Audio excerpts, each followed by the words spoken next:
John's guest today is Dan Millman, author of The Hidden School, Return of the Peaceful Warrior.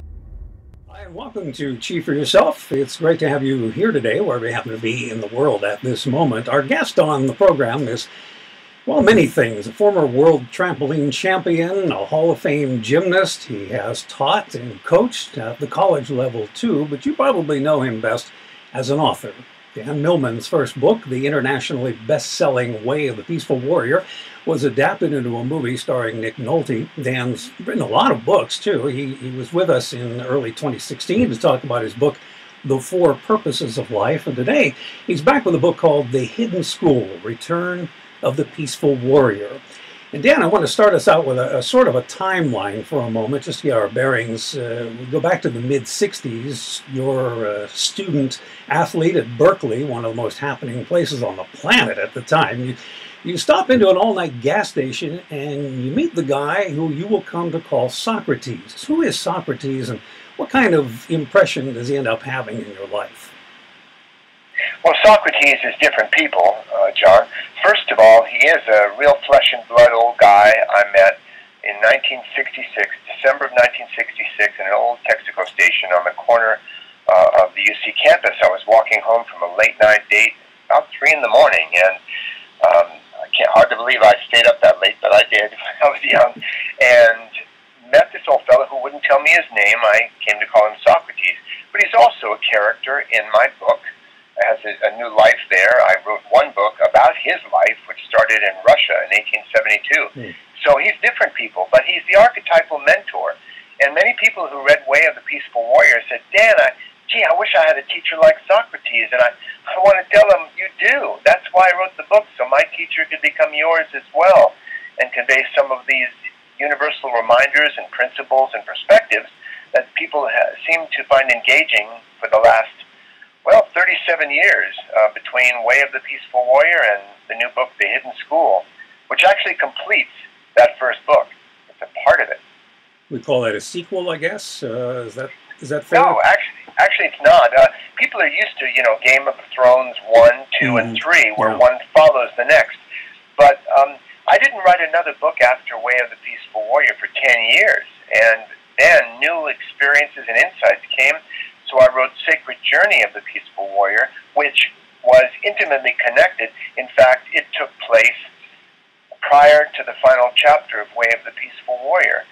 And people after that, because at the end of that second book, the narrative story of Dan's adventures, that's part of it. As you noted, I've written guidebooks like The Four Purposes of Life, but this is the essential Peaceful Warrior story for those who like adventures and quests. And at the end of Sacred Journey, people were saying, I find this statuette of a samurai, and it seems to point me to Japan. And I waited 27 years with my readers pestering me, when are you going to write the next book, Dan?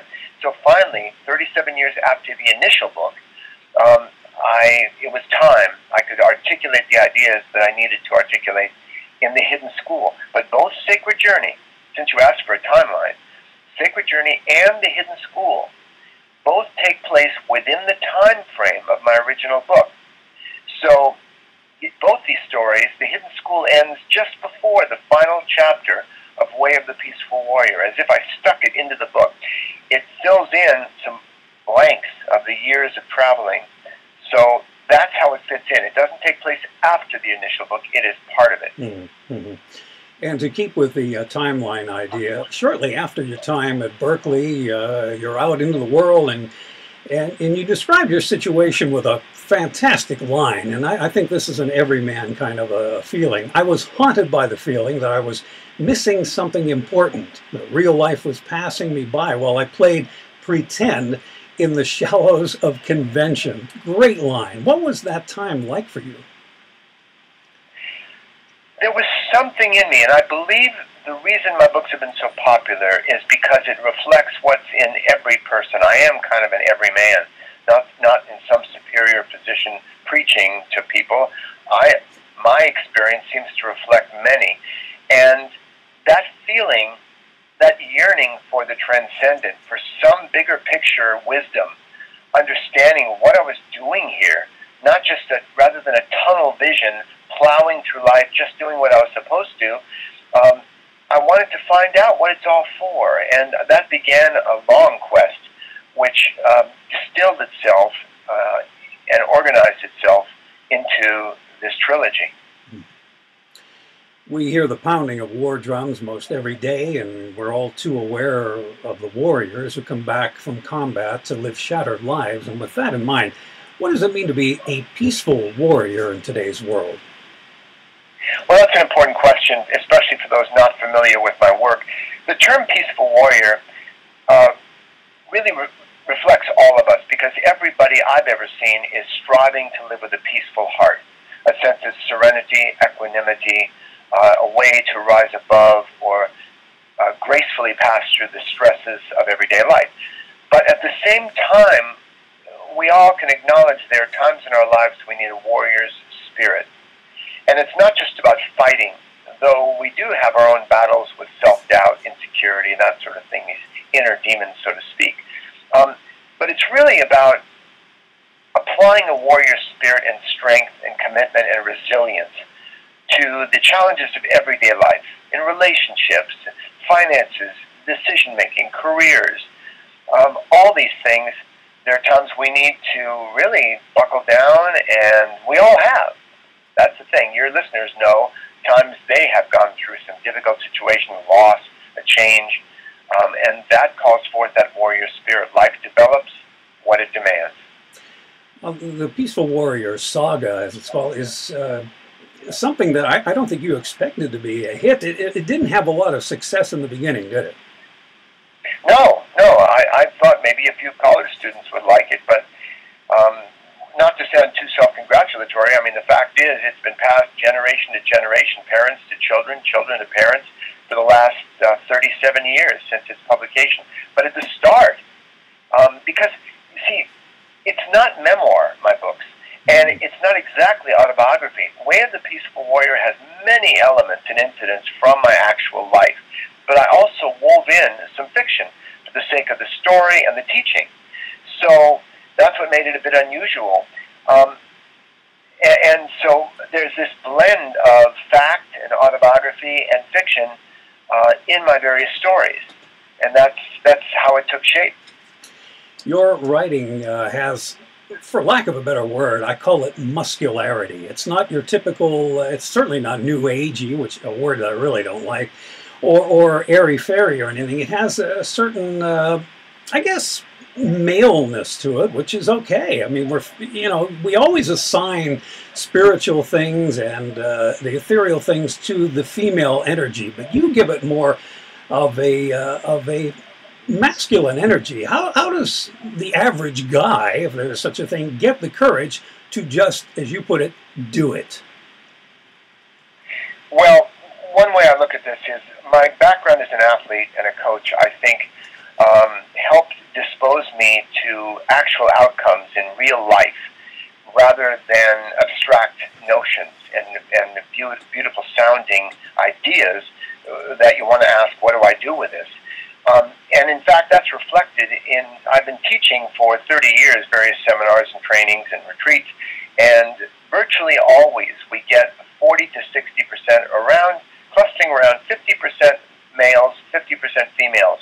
So unlike, as you say, a lot of spiritual teachings that tend to be a little bit up in the air, soft, and they attract female energy, most of these trainings, New Age type trainings, attract mostly women.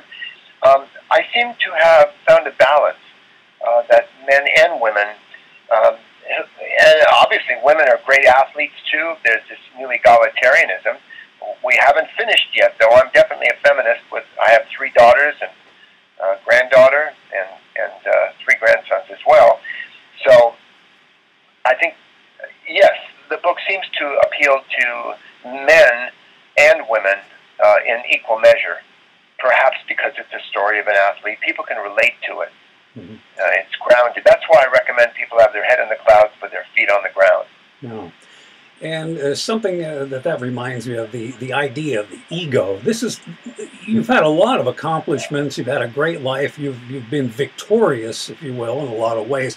But this is nothing about the ego. The ego is kind of kind of getting a bad rap, isn't it? I think it is, John. I have my own ideas about the ego. You know, it used to be in the ancient times, people who didn't want to take responsibility would say the devil made me do it. And today, we're more sophisticated. Now we say the ego made me do it, as if it's something separate from us, our worst part. But you know, when Freud coined the term, it just meant I. It was simply a handy way to identify ourselves as I. The I meant the ego, meant our identity, our sense of self. It was neutral. There was nothing bad about it. But now people say, oh, my ego made me do it. Oh, that's too much ego. You know, if we had no ego, we would sit there drooling. I mean, we have no identity, no sense of self at all. The problems happen when we think this separate self is all we are. And that's a conventional belief that most of us hold to, and which I help people to transcend in the Hidden School. In the new book, particularly, we go into those elements of the different truths that operate at conventional and transcendental levels. And by transcendental, I mean life's bigger picture. It's almost as if we're watching two creatures struggle down in the weeds at the base of a mountain. And suddenly we found ourselves transported to the top of the mountain. We're on the peak, looking at a beautiful panorama in the distance, because everything looks more beautiful in the distance. And that's the kind of bigger picture perspective that we need, and I think all of us yearn for, at least now and then, because 99% of our time is spent, as it should be, in the conventional demands of everyday life, children, school, work, and so on. And yet every individual heart, I think, yearns for the transcendent, to rise above, to find some sense of liberation, where we don't take ourselves or our lives quite so seriously. We realize that life is a game we play, as if it matters. That's the best approach. Well, your writing certainly has the inner life woven throughout, and there are lots of things to contemplate when reading your work. But your views on things like meditation are a little bit different, as some would say unorthodox. How do you feel about those disciplines, like the contemplative, meditative life? Do you do much meditation? Has it been important to you? Well, I haven't put meditation up on a pedestal as like a solution to everything, but it does have its uses. The way I would look at it, John, is that meditation is an exercise. It's a different kind of exercise because it's stillness, but we're still doing something very deliberately. You know, if you do push-ups over time, progressively, then predictably, we can say you're going to get stronger. And in the same way, if someone meditates and just sits in a good posture, sits still with their eyes closed or half closed, and they're not distracted by all the whirling around them, their attention starts to drift toward their thoughts and feelings, this so-called inner life, and they begin to get to know it. So if you do this exercise called meditation over time, you begin to gain some freedom or distance from the stuff of mind. You begin to understand why Mark Twain once said, "I've had many troubles in my life, most of which never happened." Because most of our troubles are up in our head. And by gaining some distance from thoughts, we understand why Lao Tzu said, as soon as you have a thought, laugh at it. And he's not talking about thoughts like writing poetry or solving math problems or remembering our groceries. It's about the discursive mind. These thoughts pop into our head, sometimes positive, sometimes negative. We get some more distance, and we begin to see the nature of mind. And that has some benefits in terms of a certain freeing from the noise of the mind.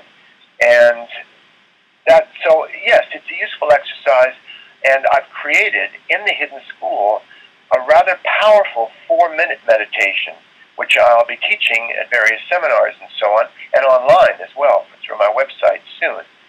But I present it in the book, and it's a meditation on the process of dying.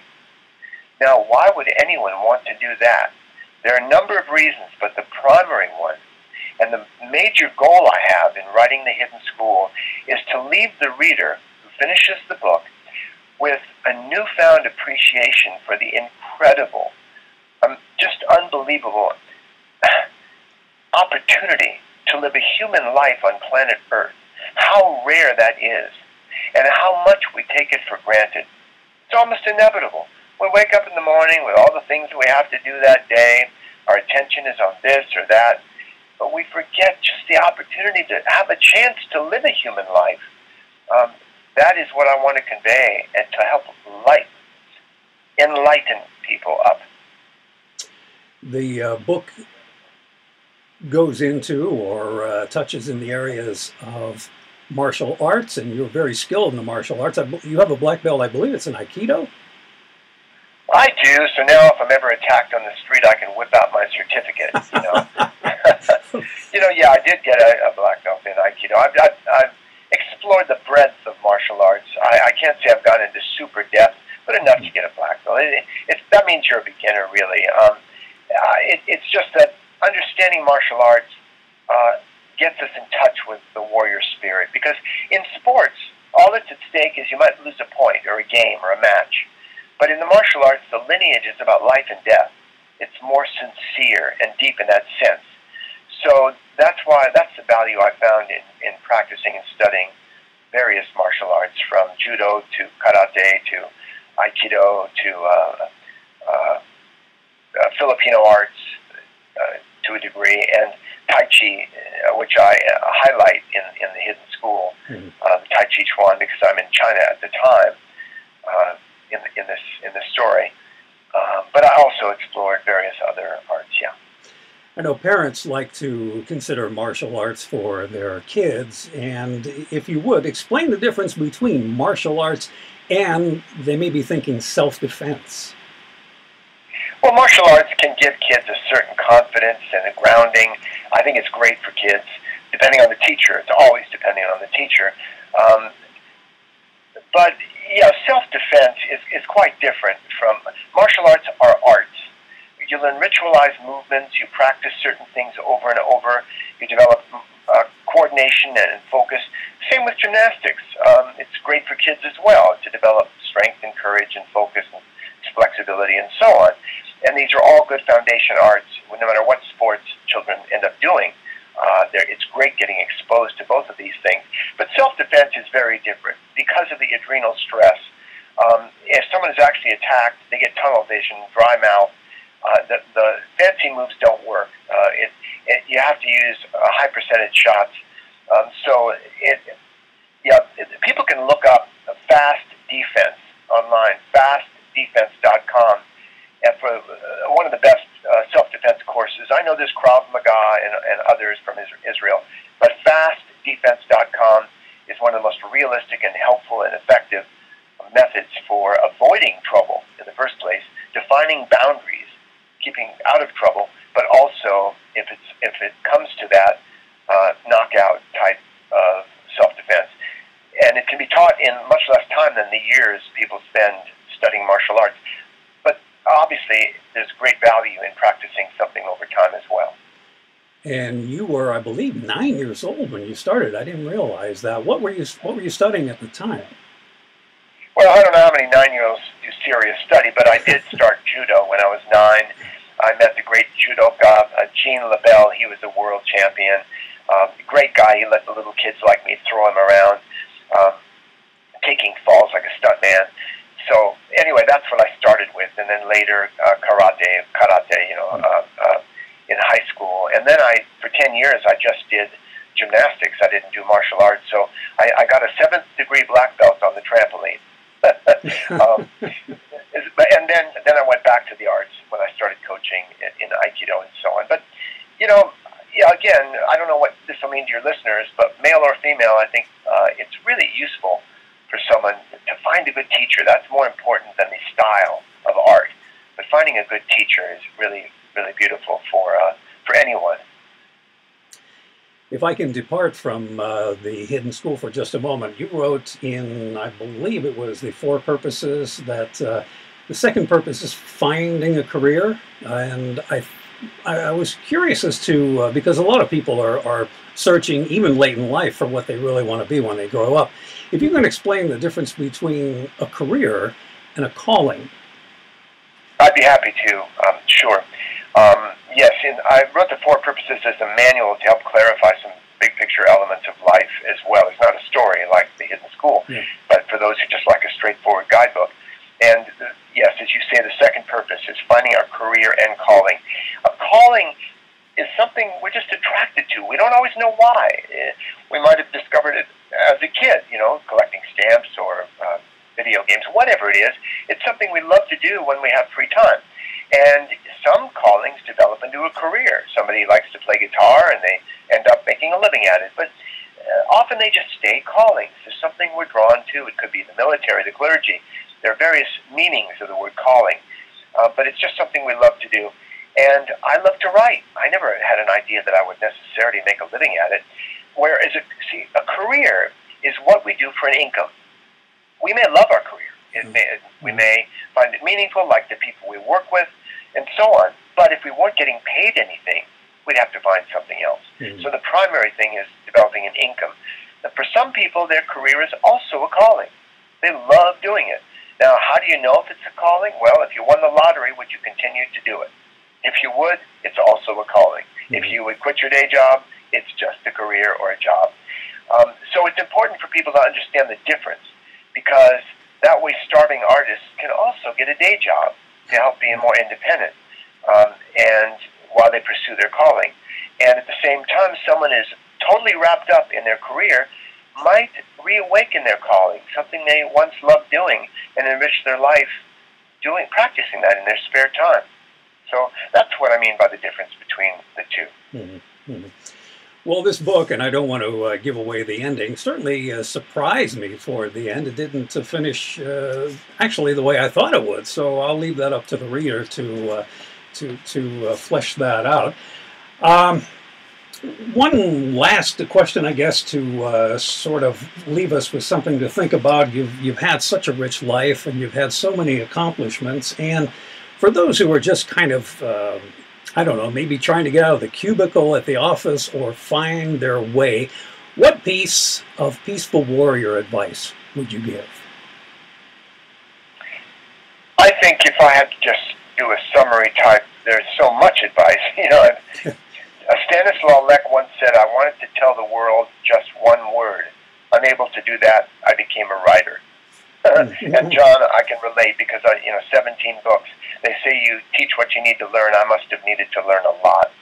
But to leave your readers with one reminder, that's all I can do is offer reminders, is it's important for us, since we tend to second guess ourselves and wonder if that decision was correct, if we made a mistake looking back on our life, to trust the process of our life unfolding, to know that wherever we step, the path is going to appear.